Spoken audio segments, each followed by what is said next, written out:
আসসালামু আলাইকুম রহমতুল্লাহ। কেমন আছেন প্রিয় বন্ধুরা সকলে? আশা করি সবাই ভালো আছেন।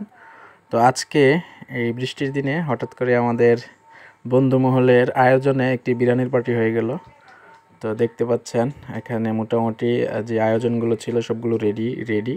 তো আজই মাংসগুলো একটু বেছে নিচ্ছিল, এদিকে ইমরান চালগুলো ধুয়ে নিয়ে আসছিল, কামাল মামা ওইদিকে সালাদ কাটছিল, আমি একটু সহযোগিতা করছিলাম।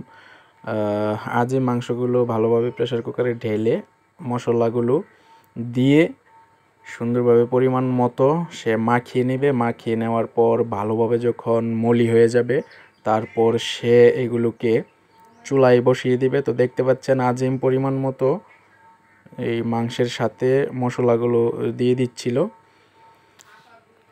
তো দিয়ে দেওয়ার পর সে এগুলোকে ভালোভাবে মেখে মলি করে নেবে। এখন দেখতে পাচ্ছেন যে আজিম তেল ডালছিল। পরিমাণ মতো তেল ডালার পর সে কিন্তু এগুলোকে সুন্দরভাবে মলি করে নেবে। তো মলি করে নিচ্ছিল ভালোভাবে। মলি করে নেওয়ার পর এগুলো যখন ভালোভাবে মাখানো হয়ে যাবে এগুলোকে সুন্দরভাবে চুলায় বসিয়ে দিবে। এই যে দেখতে পাচ্ছেন চুলায় বসিয়ে দিয়ে কিন্তু আগুন জ্বালিয়ে দিয়েছে। এখন তার কাজ হলো সে এখন এটাতে ঢাকনা দিয়ে ঢেকে ভালোভাবে এটাকে টাইট করে দেবে, যেন যেই ভাপটা রয়েছে এটা বাইরে না বেরোতে পারে ভালোভাবে। এখন দেখতে পাচ্ছেন ওয়াও, কি দারুণ কালার এসেছে দেখতে পাচ্ছেন। মনে হচ্ছিল এখনই চেটেপুটে খাওয়া শুরু করে দেই, কিন্তু না, এখনও হয়নি বিরিয়ানি, শুধুমাত্র মাংসটা কষানো হয়েছে। তারপর সে চালগুলো ঢেলে দিয়েছিল, সেটা ভিডিওতে আসেনি। তো যাই হোক, চালগুলো ঢেলে দেওয়ার পর কিন্তু সে এটাকে ভালোভাবে ঢেকে দিয়েছিল এবং অল্প করে আগুন দেওয়া ছিল চুলাতে। দেখতে পাচ্ছেন মাশাআল্লাহ কত সুন্দর বিরিয়ানির কালার চলে আসছে, বিরিয়ানি হয়ে গেছে মাশাআল্লাহ। সে নাড়াচাড়া দিচ্ছিল, দিয়ে কিন্তু রেডি করছিল। আর ওদিক দিয়ে আমরা বসেছিলাম কখন বিরিয়ানি নিয়ে আসবে আজিম।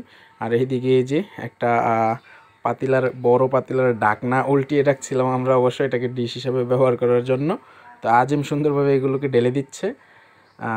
ঢেলে দেওয়ার পর আমরা বিসমিল্লাহ বলে কিন্তু খাওয়া শুরু করে দিয়েছিলাম। তো আসলে অত্যন্ত সুস্বাদু ছিল খাবারটা।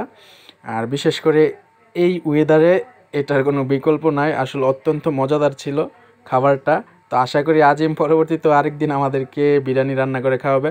অবশ্য এটা বিরিয়ানি না হওয়ার কথা ছিল খ্যাপসা, পরিপূর্ণ উপকরণ না থাকার কারণে এটিকে বিরিয়ানি বানাতে হয়েছিল। তবে যাই হোক, অত্যন্ত মজাদার ছিল এই খাবারটি। ধন্যবাদ আজিম।